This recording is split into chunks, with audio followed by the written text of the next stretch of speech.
2기 2강 2부 방송을 진행하도록 하겠습니다. 이번도 역시 마찬가지 현재 오픈 사건 경매 진행 중에 있습니다. 서울 서부지방법원 경매 사건이고요.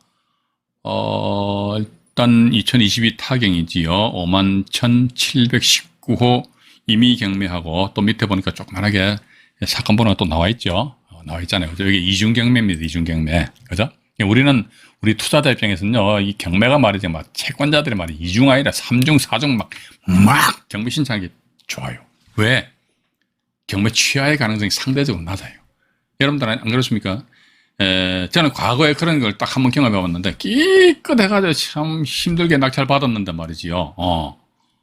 경매 취하가 돼버립니다.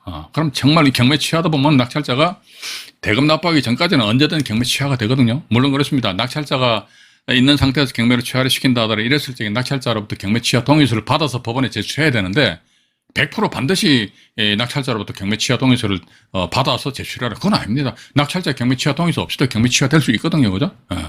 그래서 일단 보니까 근데 2중 아니라 3중, 4중으로 막 덕지덕지 경매 신청이 됐다면 이건 상대적으로 어떻게 경매 취하의 가능성이 낮다더라. 일단 그렇게 보시면서 이 건은 보니까 2022년 10월 25일이면은 오늘이 10월 14일이잖아요. 그죠? 그러니까 다다음 주 화요일 날이네. 그죠? 다다음 주 화요일 날인데요. 이 건도 지금 제가 방송 들어오기 전에 매매 가격을 국토교통부 사이트 들어가서 확인해 보니까 여기 보니까 25평형입니다. 25평형. 전용 면적이 18평이잖아요. 그죠? 25평형인데 최근에 보니까 약간 가격이 약간 주춤하더라고요. 그래서 한 7억 원. 7억 원 선에서 왔다 갔다 하더라. 요거 보면 아마도 보니까 7억 2,300 하니까 조금 현재 거래되는 가격보다 조금 이게 고가로 평가된 것 같아요. 왜냐면 뭐 그럴 수밖에 없어요. 이게 보시면 이제 가격 시점이 2022년 4월 7일이잖아요. 그죠? 2022년 올 상반기입니다. 4월 달인데. 근데 이제 현재 2022년 10월 달이잖아요. 그죠?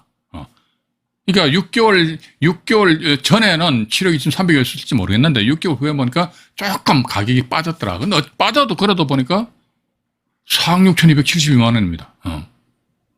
그럼 이거 한번 입찰 들어가 볼 필요성이 있지요. 그죠? 더더군다나 또 이중 경매가 이렇게 떡하니 되어 있기 때문에 그래서 밑으로 잠깐 내려가 보겠습니다. 밑으로 내려가 보니까요. 여기 보시게 되면은 네, 요거 말씀드릴게요. 죄송합니다. 이거 뭐 엉뚱한 눈을 보더니 대단히 죄송합니다. 여기 나와 있죠. 요 해가지고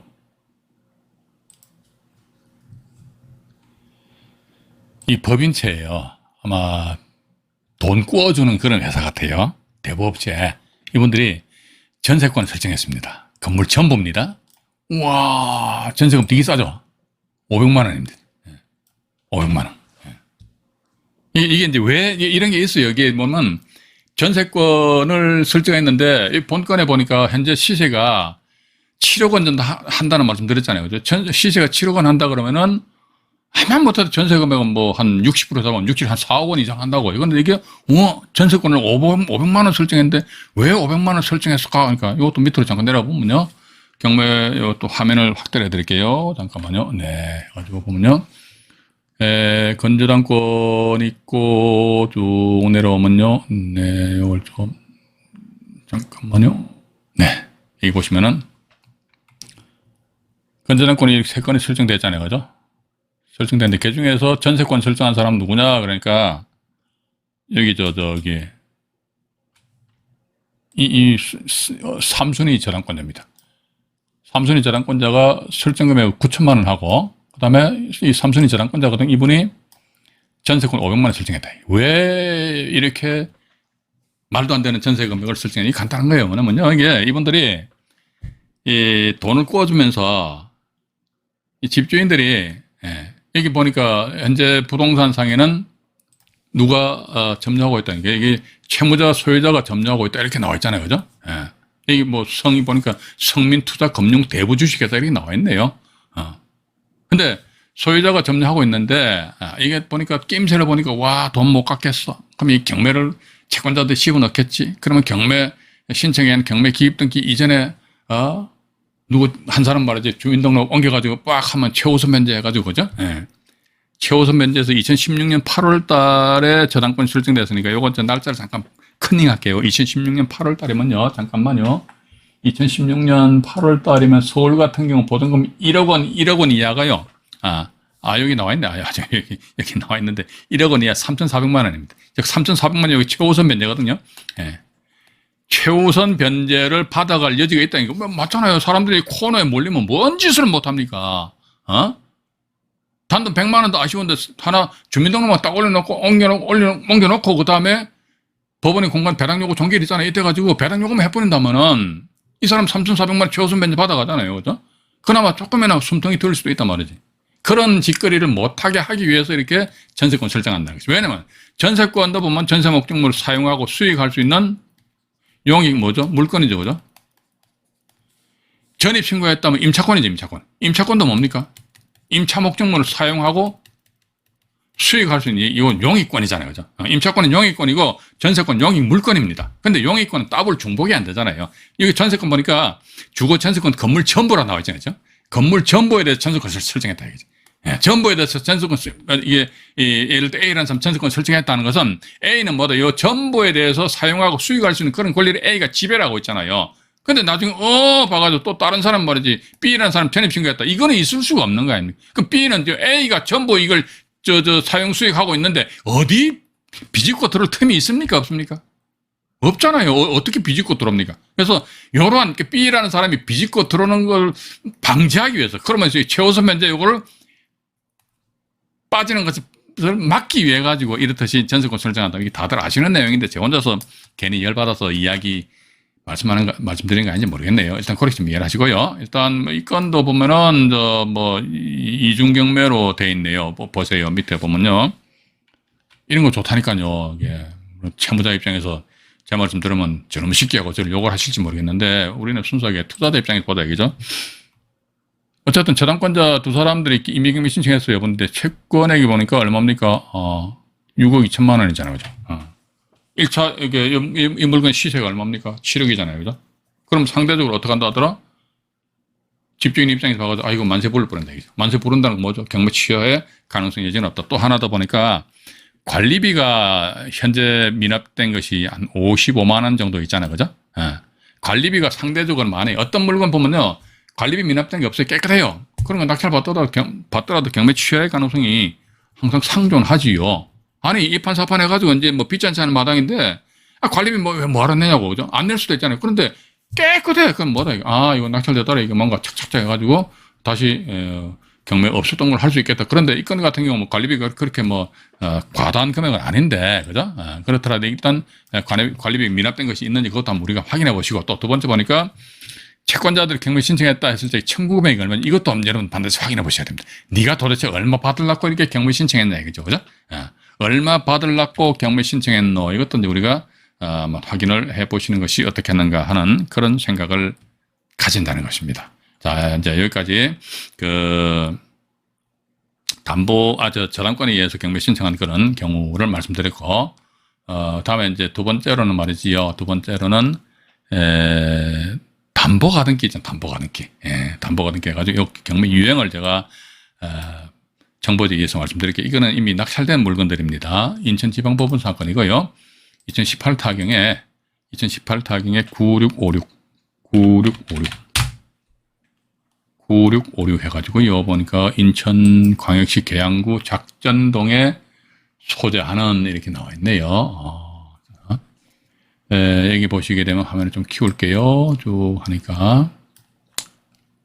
이 건은 보니까 담보가등기권자가 강제경매 신청하는 것입니다. 여기 또 보니까 경매 정보지를 보시게 되면은 이렇게 나와 있잖아요. 담보가등기이 나와 있네요. 담보가등기면 당연히 소멸기준 걸리죠, 그죠?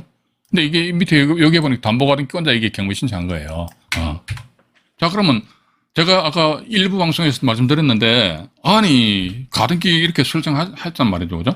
가등기를 이렇게 설정을 하였다더라. 그러면 가등기에게서 다이렉트로 임의경매 신청할 수 있는데 왜 강제경매 신청한다는 것은 본안 소송에 의한 판결문 가지고 경매 신청했단 말이에요. 왜 이렇게 번거롭게 왜 이렇게 번거롭게 하느냐? 그러니까 제가 볼 때 1,900억 5천만 원인데 이분은 최초 요 가등기까지 다이렉트 임의경매 신청하면 자기 채권 전액을 다 회수를 못할 수도 있기 때문에 아마도 저 번거롭더라도 이렇게 본안 소송에 의한 판결문 가지고 강제경매 신청을 하지 않겠느냐 하는 그런 생각 가지게 되고요. 일단 여기 본건이 담보가등기라고 하는데 혹시 매각물건 명세서상에 또 어떤 식으로 표시가 되어 있는지 잠깐 보죠. 매각물건 명세서상에 보면요. 여기 보면 나와 있네요.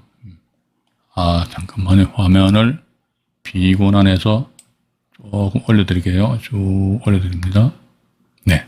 해가지고 보면요. 또 키워드릴까? 죄송합니다. 또, 이게 또 뭐, 항상 뭐 자꾸 실수를 하네.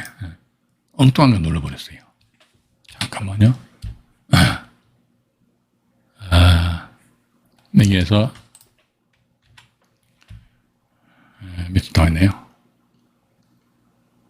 가등기는, 여기 나와 있습니다.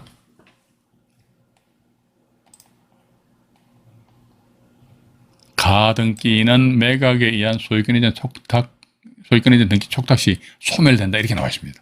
예. 그러니까 소멸된다. 그러니까 아마 이거 이제 담보 가등, 왜냐면 이게 제가 아까도 말씀드렸습니다만은 가등기권자가 경매 신청한다 했을 때 법원에서 그 서류를 심사할 거 아닙니까? 심사해가 보니까, 이게 보니까, 강제경매 또 나아가서 강제경매 신청한다는 것은 거기에다가 자기네 가등기 설정 계약서까지도 아마 첨부를 했지 않겠느냐. 그래서 법원에서 확인해가지고, 이런 식으로 이제 판단을 할 수 있지 않냐 하는 그런 생각을 가진다는 것이지요. 그죠? 가지고, 일단, 이 건 같은 경우도 이제, 우리가 항상 제가, 이건 가등기 파트 가서 제가 자세하게 말씀드리겠습니다만은, 어쨌든 선순위에 가등기 되어 있단 말이죠. 이 등기부등본 한번 볼까요?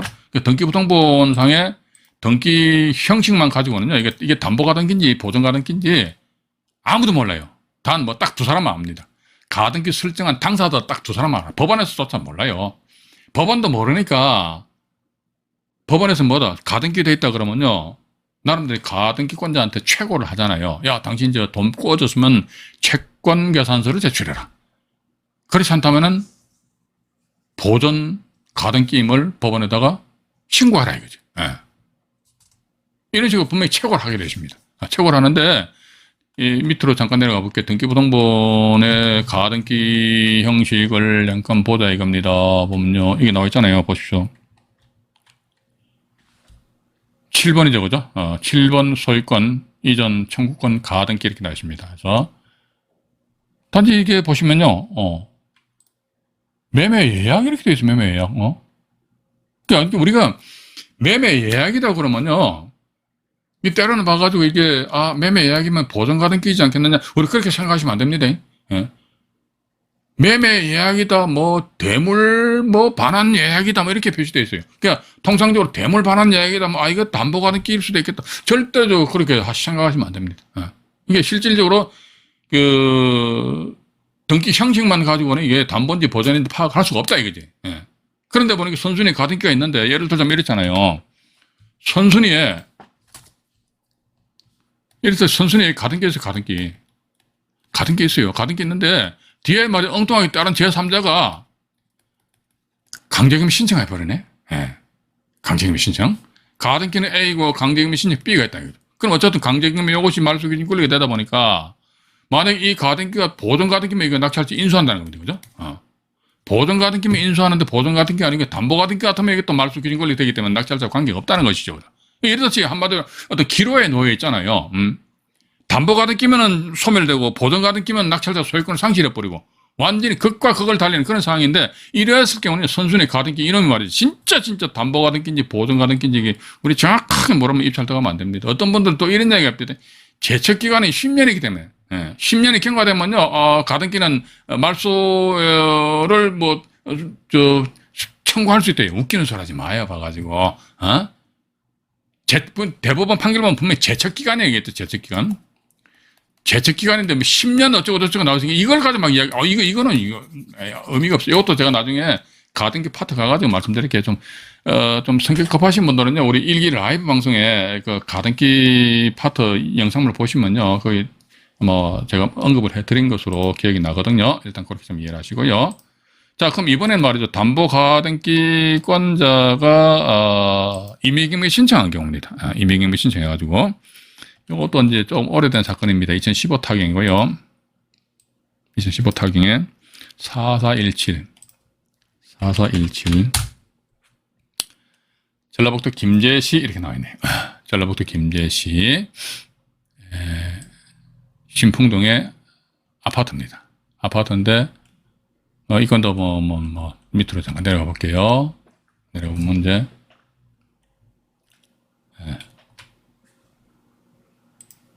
일단 여기 채무자 소유자 점유하고 있어요. 근데 가등기를 조모시켰단 말이죠. 그 뒤에 저당권이 설정되고 이렇게 임의경매 신청했습니다. 이게 조모시가 가등권자입니다. 청구액은 보니까 4,500만 원 돼 있어요. 자, 이런 경우라면요, 보시니까 여기도 보면 경매정보지상에 보면 이제 담보가등기 이렇게 안 나와 있습니까? 그죠? 담보가등기 이렇게 나와 있네요. 담보가등기면 당연히 이것이 소멸기준권리에 해당이 되겠지요. 그런데 우리 또 이거 경매정보지도 100% 믿으면 안 된다는 거니까요. 설사 우리가 매각 물건 명세서상에조차도 이게 담보가등기다 표시되어 있어도 이게 또 믿어서는 안 된다는 것이죠. 여기는 보니까 매각 물건 명세서상에 아예 담보가등기라는 그런 언급이 없어요. 없고 단지 이거 보십시오. 보시면요. 2015년 1월 29일자 소유권 이전 등기 청구권 가등기예요. 이게 보면 소유권 이전 등기 청구권 가등기하는 게 이게 담보냐 보존이냐 우리 이것만 가지고 알 방법이 없어요. 그런데 보니까 이 가등기권자가 다이렉트로 임의경매 신청했다. 그럼 이 담보야 담보. 담보다 일단 그렇게 보시면서 그죠? 담보 가등기니까 요건 이런 게 이제 우리가 이제 실질적 경매 이렇게 나와 있는데요. 제가 앞으로 우리가 방송 진행하면서 가지고요. 무슨 실질적 경매가 어쩌고 형식적 경매가 어쩌고 거기에 대한 용어에 대한 해설 그건 제가 안 해. 그건 제가 제일 싫어해요. 저도 한 30여 년 전에 경매를 배울 적에 누가 더 배웠을 거 아닙니까? 맨 칠판에다 판서라고 그거 맨날 판서하면 뭡니까? 필기해가지고 달달달 외우는데 돌아서면 다 까먹어 버리는데 이거 안 됩니다. 판서에 의해 가지고 접근하는 것보다는 하나의 어떤 사안을 가지고 툭 던졌을 적에 내가 그 이해를 하면서 어떻게 한다더니 이거 과연 저런 유형의 물건이 나왔을 적에 과연 나는 어떤 식으로 저놈을 확 요리를 해가지고 아주 맛있게 찹찹찹 먹을 것인가. 이런 쪽으로 우리가 구구를 해야 되는 것이지. 맞지 않습니까? 저는 그렇게 보고 있습니다. 그래서 이 건 같은 경우도 이제 보시게 되면요. 일단 순순히 가등기권자가 경매 신청하였다 하더라. 그럼 담보 가등기다. 담보 가등기이기 때문에 큰 문제는 없지 않겠느냐. 일단 그렇게 보여지고요. 자, 그럼 이번엔 또 이제 전세권자가 경매 신청하는 경우인데요. 이건 지금 제가 잠깐만요. 네, 전세권자 경매 신청했는데 요거 현재 경매 진행 중에 있습니다. 대구 사건이에요. 대구 2021 타경에 11만 5,733 대구 북구 칠성동 2가 이렇게 나와 있네요. 대구 북구 칠성동 2가 이렇게 나와 있고요. 여기 보시면 되면 아파트잖아요. 아파트, 그죠? 오피스텔이네요. 죄송합니다. 오피스텔. 오피스텔이면 오피스텔도 아파트, 오피스텔, 다세대 주택까지 일단 집합 건물이니까 집합 건물에 설정된 전세권은요. 예를 들어 오피스텔 해가지고 521호잖아요. 521호에 전세권이 설정되어 있다 하더라. 그러면 이 대지권이 있죠. 1.72평. 521호에 설정된 전세권의 효력은 저 대지권이 이게 종된 권리랍니다. 주물종물하는 식으로. 여기 521호 일종의 주된 물건으로 보면요. 이건 대지권은 물건은 아니니까 종된 권리를 봐야겠지요. 그럼 여기에 전세권 설정됐다면 전세권의 효력은 여기까지 미쳐버린대. 따라서 전세권의 효력은 이게 521호가 건물이잖아요. 여기 대지권이 이게 토지잖아요. 그래서 토지 건물 전부에 대해서 전세권 효력이 미치죠. 이랬을 경우는 이게 임의경매 신청이 가능하다는 것이죠. 전세권의 경매인데. 근본 이것도 보니까 또 많이 떨어졌다. 9,880만 원인데 이게 청구 금액이 아마 8천만 원인 것을 미루어 봐가지고 전세권자의 전세 금액이 8천만 원이지 않겠느냐. 일단 그렇게 보여집니다. 그래서 유찰되고 나서 이제 그저께 또 유찰됐네, 그죠? 돼가지고 11월 14일 날 해가지고 3,388만 8천 원에서 본 사건도 경매가 진행되는 것 같습니다. 자, 그런데 여기 밑으로 잠깐 내려가 볼게요. 이게 왜 이렇게 상당히 낮은 금액으로, 근본이 최저 가격이 보니까 1차 감정가 대비해서 34%까지 떨어졌어요. 상당히 많이 떨어졌습니다. 밑으로 잠깐 내려가 볼게요. 보니까 대항력 있는 이 전세권 이분이 보니까 이분 같은 경우 엄청 야무진 양반이네요. 엄청 야무진 양반이에요. 이게 보시게 되면요.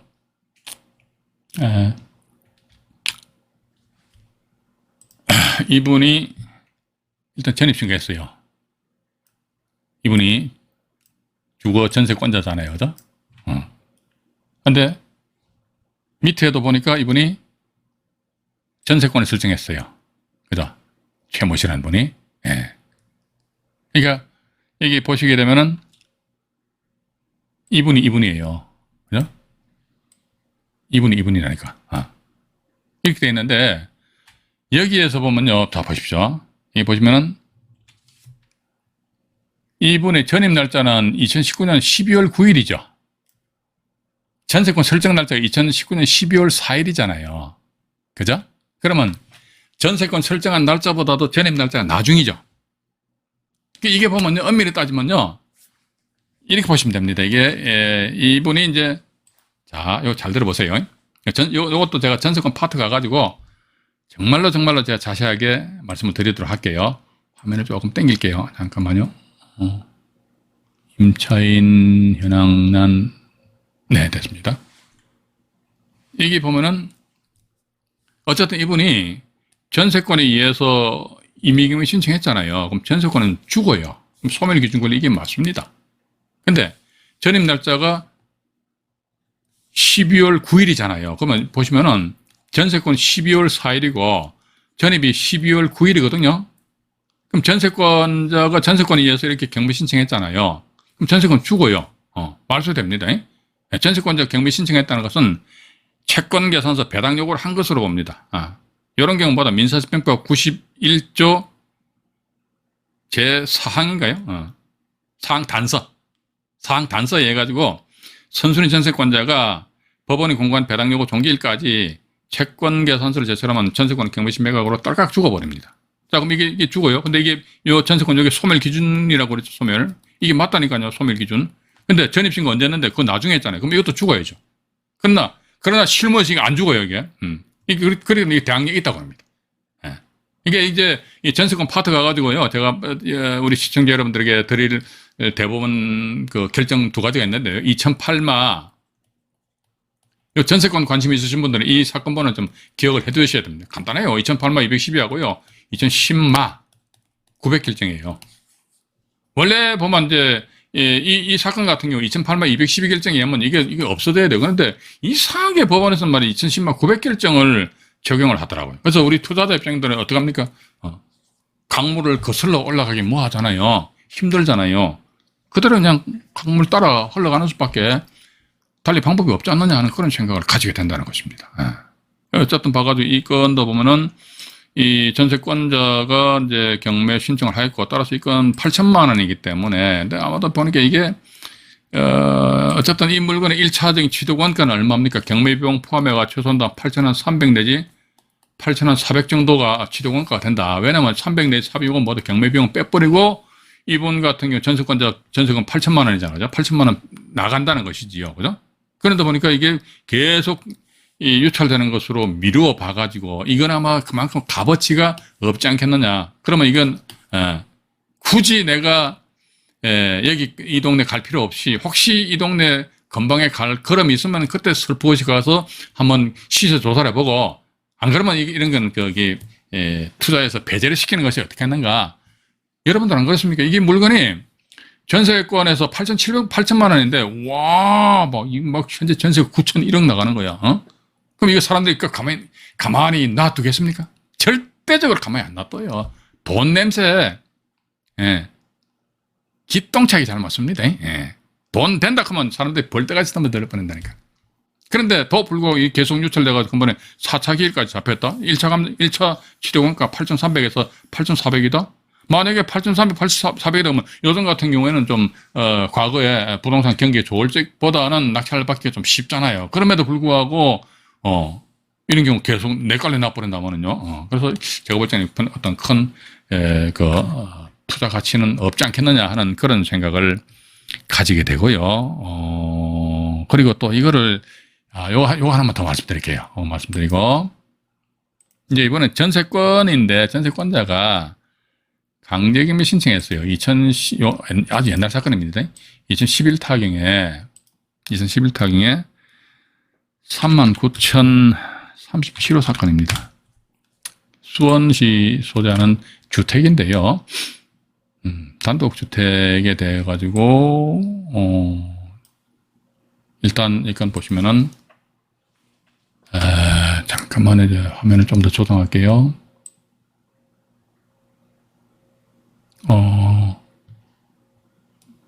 네, 됐습니다. 강제경매죠, 그죠? 주택입니다. 이분이 전세권자예요, 전세권자인데, 어쨌든 3억 3,800여만 원에 낙찰이 됐어요. 낙찰이 됐는데, 여기 밑으로 잠깐 내려가 볼게요. 건물과 토지의 등기부등본입니다. 자, 단독주택 같은 경우는요, 일반 공동주택과는 달리 토지 등기부 따로, 건물 등기부 따로 이렇게 나오잖아요. 따로 국밥입니다. 공동주택 같은 경우는 등기부등본 한 통에 다 들어있잖아요. 근데 단독주택은 그게 아닙니다. 건물 등기부 따로 있고 토지 등기부 따로 있다. 근데 단독주택에 전세권 설정한다 그러면요, 건물에만 전세권 설정해 줍니다. 통상적으로. 물론 이제 LH공사 같은 경우는 때려넣어서 토지에도 전세권 설정을 하는 경우도 없잖아요. 있더라고요. 근데 통상적으로 보면 전세권 해가지고요, 이게 김모 씨가 전세권 설정했단 말이죠. 그죠? 근데 토지상에는 전세권이 없어요. 당연히 집주인 입장에서는 전세권 설정 잘 안 해주려고 그러죠. 안 해주려고 그러는데 봐가지고 하니까 마지못해 설정해준다. 왜? 전세권 설정하면 또 자기 등기부등본이 지저분해지니까. 그런데 보니까 김모 씨 입장에 이분의 전세 금액이 7,200만 원이란 말이죠. 그죠? 7,200만 원인데 이 김모 씨가 이분이 경매 신청했는데 보니까 청구액이 8천만 원이네?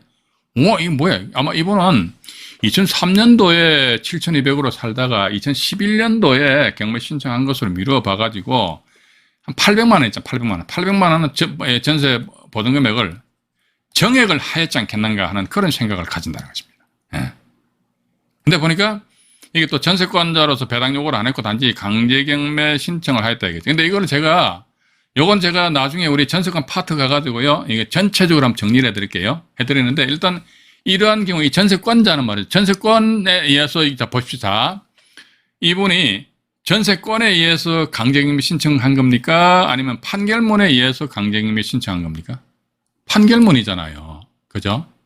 전세권에 의한 경매다 보면 전세권 가지고 경매 신청한다 그러면 우리 조금 전에 대구 사건 보셨습니다만 전세권에 의한 경매, 임의경매 딱 들어오면 되거든요. 소송할 필요도 없어요. 그런데 전세권자가 강제경매 신청했다는 것은 전세권에 의한 강제경매가 아니거든요. 전세권에 의한 판결문에 의한 강제경매잖아요. 그러니까 판결문에 의한 강제경매는 법원으로부터 소송력에서 판결문을 받았을 때 그렇게 우리가 보자 이거죠. 그죠? 판결문에 의한 강제경매를 하였다면 전세권 안 썼죠. 안 움직였잖아요. 전세권 안 건드렸다고 그러면 이거 전세권 배당 요구 없는 거예요. 그러니까 전세권에 의한 경매다 그러면요, 전세권이 소멸기준 권력이 된다니까요. 이 건에 있어서는요, 인수잖아, 이게 맞다니까. 왜냐면 전세권에 의한 임의경매, 아파트 같은 공동주택에 이러했을 경우 그 전세권 자체가 하나의 소멸기준 권력이 되는데, 이 건 같은 경우는 판결문에 의한 강제경매잖아요. 그러면 이 건에 있어서 말소기준 권력이 어떤 거다? 건전한권, 이 소멸기준 권력이 되다 보니까 이 건전한권보다 전세권이 앞에 있으면 당연히 인수가 되는 것이 맞다 이거죠. 그런데 요건 말이죠. 제가 등기부등본 오늘도 발급받아 보니까 이것은 직권 말소돼 버렸더라고요. 직권 말소. 도대체 이해가 안 가요. 근데 이런 케이스인데 직권 말소가 물론 그렇습니다. 우리 투자자 입장에 되게 좋아요. 정말로 좋은. 왜냐면요, 이분이 보니까 7,200만 원 전세 금액인데 요건 이제 이 사람이 과연 배당을 어떻게 하는지 요것도 여기서 개략적으로 말씀드릴게요. 요건은 낙찰 금액이 3억 3,800만 원 잡고요. 자, 그러면요, 밑으로 내려옵니다.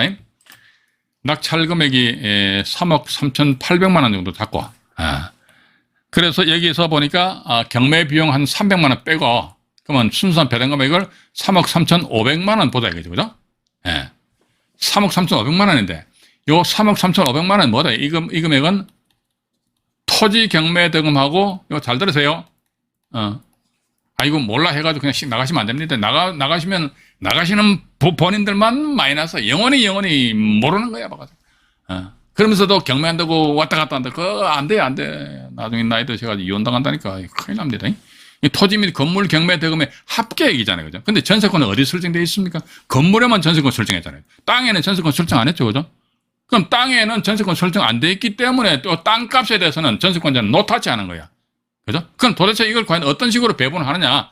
일단 배당 금액 3억 3,500으로 보고요. 그 다음 또 위로 잠깐 올라가 볼게요. 이런 식으로 계산합니다. 어떻게 하냐니까 토지와 건물의 비율이 어떻게 되느냐?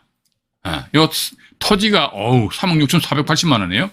건물이 보니까 이게 5,200에다가 제시유에 34만 원 하니까 약 5,200 한 70만 원 가까이 되는 것 같아요. 그러면 일단 토지가 비율이 몇 프로냐면요. 아주 간단합니다.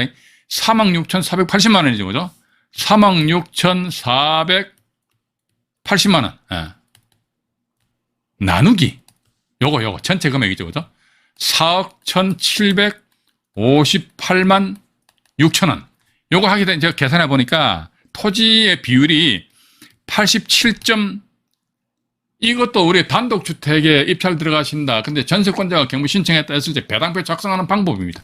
이것도 모르고 막 단독주택에 전세권자가 강제경매 신청한다 그냥 가서 7낼래 8낼래 하시려고요? 아이고 하지 마세요.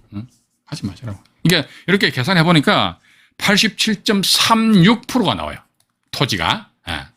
그럼 이게 건물은 보니까 건물도 이것처럼 계산하면 됩니다. 요거 전체 플러스 해가지고 나누기 4억 1,758만 6천 원 하게 되니까 건물은 보니까 12.64% 이렇게 나와요. 우리 토지는 뭐 신경 쓰지 말고요. 건물이 약 한 13% 보자 이거죠. 배당할 금액이 한 13% 보자 이겁니다. 그러면요. 배당할 금액이 3억 3천 제가 500이라고 했잖아요. 계산기 한번 눌러볼게요. 계산기 어디가 붙노? 여기 있네. 3억 3,500만 원에서 곱하기 약 한 13%. 13%면 건물 배당 금액이 얼마냐? 되게 작아요. 4,355만 원입니다. 4,355만 원인데 이분이 1순위에서 건물에 전세권 설정한 게 얼마입니까? 7,200만 원이잖아요. 7,200만 원. 그럼 4,355만 원 가지고 이게 100% 다 충족 못 시키잖아요. 그죠?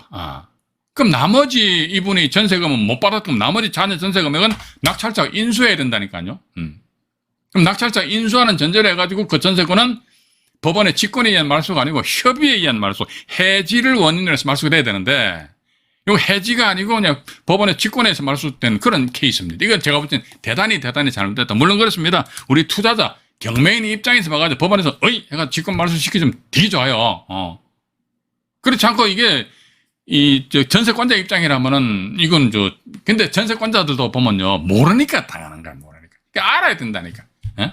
모르니까 법원에서 그냥 알아서 촥 말소시켜주니까 아이고 저게 엉당 저렇게 맞는 모양이다 라고 그렇게 참 생각하시는 대단히 착하신 분들이 우리 주변에 너무나도 많아요. 세상 사는 데는요 착해도 적당히 착해야 됩니다. 너무 착하면 안 돼요. 그죠? 너무 착하면 맨날 누구한테 당한다니까. 일단 그렇게 보시고요. 제가 오늘은 지금 9시 좀 넘었네요. 9시 넘어가지고 일단 그런 말이죠. 잠깐만요. 이걸 지워버리고 오늘 제가 이제 우리 시청자 여러분들한테는 어디까지 말씀드렸냐니까 일단 요 전세권 아니십니까? 전세권 여기 임의경매까지만 말씀드린 것으로 이해를 하십시오. 그러고 나서 이제 우리 현상 10월 17일이죠. 는 강제경매 가지고요. 강제경매하고 그 다음에 그 뒤에 보니까 실질적 경매는 이것도 상당히 중요한데 실질적 경매는 소멸주의가 원칙인데 이거 다음 시간에 말씀드릴게요. 소멸되지 않는 권리가 있다 해가지고 이게 소위 이제 토지 인도 및 건물 철거 청구권을 피보는 권리라는 가처분이 있습니다. 이런 경우 뭐다 실질적 경매, 즉 임의경매 신청한다, 강제경매 신청하더라도 이런 가처분은 안 주고요. 그런 식으로 있고 또 그 다음에 보니까 형식적 경매 이렇게 나와 있습니다. 그런 식으로 해서 10월 17일 날 먼저 이제 강제경매부터 방송을 진행하도록 하겠습니다. 자, 오늘은 여기까지 방송 진행을 하도록 하겠습니다. 방송 시청하시느라고요. 대단히 수고하셨습니다. 화면 우측 하단에 붉은색 구독 버튼이 있습니다. 살포시 눌러주시면 대단히 감사하겠습니다. 이상 안종현이 말씀드렸습니다. 편안한 밤 되시기 바라겠습니다. 네, 고맙습니다.